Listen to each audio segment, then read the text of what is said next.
Dear followers, peace be upon you. Actually, this video is a quick follow-up to the previous video in which we showed that celestial bodies are nothing but microscopic marine creatures magnified in size and speed thousands of times, and most of them are giant datums, and that one shape has hundreds of sizes, some of which are the size of a handball or an arm, some of which are the size of a car or a passenger bus, and some of which are the size of a football field. Among them are huge objects like any Atlas and Amu that enter our solar system and the observation range in a sudden way, so you will often find that the initial observation of these objects, without clear and detailed images, says that they are objects in the shape of a cigar that glow with different 10 iridescent colors of yellow, red, blue, and green, the same colors as datums when they receive sunlight and carry out photosynthesis in what is known as iris sensing or iridescence. The important point is that some followers say the research overlooked or ignored a crucial detail: the testimonies claiming encounters between humans and extraterrestrial beings emerging from these saucers.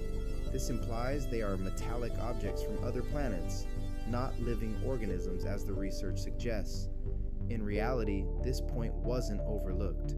We mentioned it in previous documents, stating that some of these celestial bodies secrete neurotoxins like ciguatoxin and diatomaceous acid. Hallucinogenic toxins affect humans through ingestion. However, if the hypothesis is correct and these bodies are giant diatoms, they could secrete the toxin as a dense spray into the air, mixing with the victim's saliva and entering their bloodstream via the lungs if the toxin is present in large quantities, causing the same hallucinations. The way hallucinations affect the human brain is through projection, a projection of the individual's internal experiences onto the external world. More precisely, we can say that hallucinations act as a loudspeaker or magnifying lens for a person's fears and cultural background. His latent, hallucinogenic fantasies embody these fears in reality.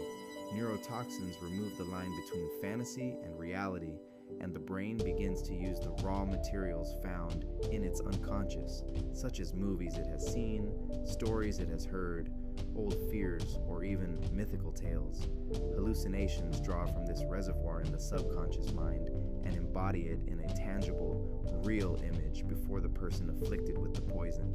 To put it simply, if you took a hallucinogenic drug and entered a morgue, you wouldn't hallucinate seeing, say, a cartoon character or a comedian.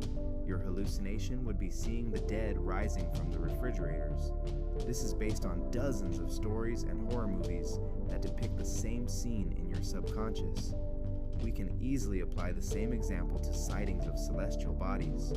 For instance, if we follow reports of UFO sightings, we'll find that, up to the middle of the century, these sightings are common among people with limited education, who aren't influenced by the media, and who don't have a preconceived notion of alien beings with large heads and wide eyes. When these people are exposed to the neurotoxins secreted by the celestial body, they begin to hallucinate differently based on their limited cultural understanding of beings from other planets.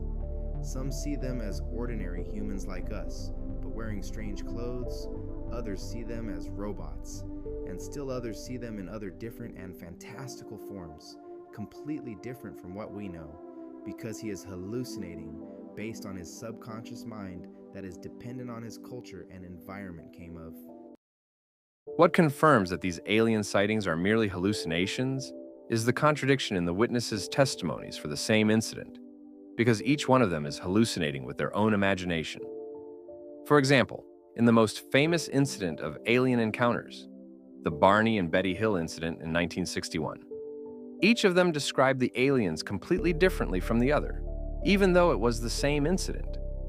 Betty said that the beings had large noses, black hair, and features closer to humans, while Barney described the beings as completely bald and almost without noses, just two reptilian-like slits, and their eyes were huge and curled on the sides of their heads. Betty said that they were friendly beings. Their leader came and talked to her, showed her a star chart, gave her a book, and then took another one from her. but Barney said that they were very strict and terrifying. They did this simply because of poverty. The contradictions were huge and very clear, to the point that the treating psychiatrist, Benjamin Simon, described it as not an incident. It's really just a psychological disorder or mass hallucination. And strangely enough, Barney's description was identical to a series he was watching at the time called Outer Limits, in which an alien appeared with the same description as Barney's. Also, the creature in the series said that it spoke with its eyes, and Barney said in his testimony that the creature he saw spoke to him with its eyes. Yeah,